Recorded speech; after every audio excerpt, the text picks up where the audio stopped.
Hello bachon, let us read this question. The question says, show that the line joining the origin to the point 2, 1, 1 is perpendicular to the line determined by the points 3, 5, -1 and 4, 3, -1. तो सबसे पहले बच्चों हम लोग इसमें देखें कि क्या की कॉन्सेप्ट यूज कर सकते हैं. So the key concept in this question, key concept is angle between angle between two lines in 3D, right.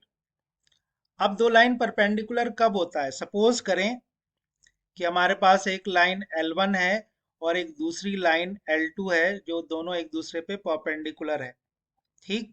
L1 line का direction ratio A1 B1 C1 है एंड L2 का A2 B2 C2 है.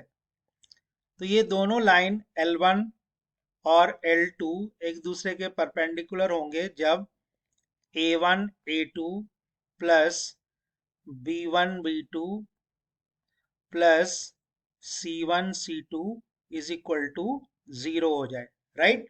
तो इसी concept को बच्चों हम लोग यूज करेंगे यहाँ पे. आइए हम लोग इस क्वेश्चन को सॉल्व करते हैं, राइट.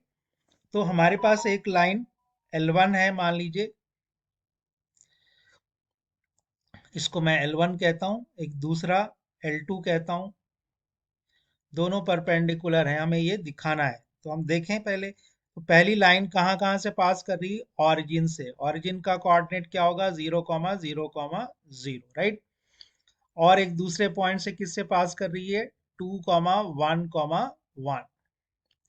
जो दूसरी लाइन है वो पास कर रही है जी 3, 5, -1 एंड 4, 3, -1, राइट.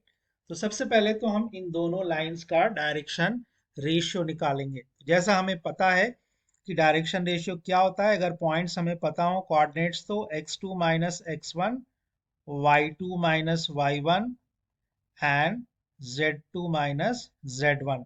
अगर दोनों पॉइंट्स के कोऑर्डिनेट x1 y1 z1 और x2 y2 z2 हो तो लाइन L1 का हम डायरेक्शन रेशियो मान लेते हैं A1 B1 एंड C1 है. तो ये कैसे निकलेगा? देखिए x2 x1, तो इट विल बिकम 2 0, 1 0 and 1 0.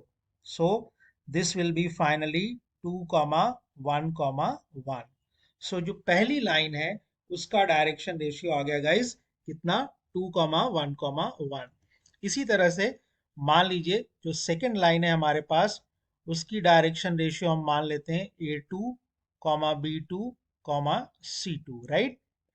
तो अब देखिए वो पॉइंट्स जिससे ये पास कर रही हैं, तो ये दो पॉइंट्स हैं, तो 4, -3, this is x2 x1. Then we have 3 5, 3 5, this is y2 y1. And then we will have -1 minus of -1, that will become -1 minus of -1, right. So it will become finally 4 3 is 1, 3 5 is -2, and this -1 minus plus 1, this will become 0, right.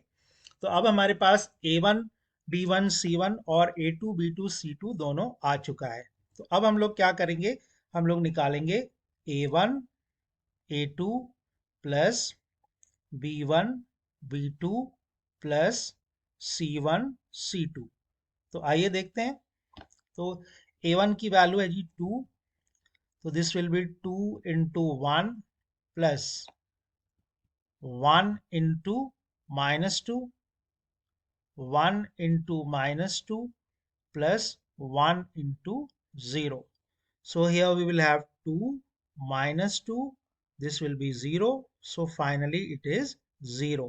So अगर हमारा A1 A2 plus B1 B2 plus C1 C2 0 है। इसका सीधा सा मतलब है कि L1 और L2 आपस में क्या है गाइस, परपेंडिकुलर है। सो बच्चों, यहाँ पे हमने ये प्रूफ कर दिया कि ये जो दोनों लाइन है वो एक दूसरे पे परपेंडिकुलर है। And I hope you understood it well.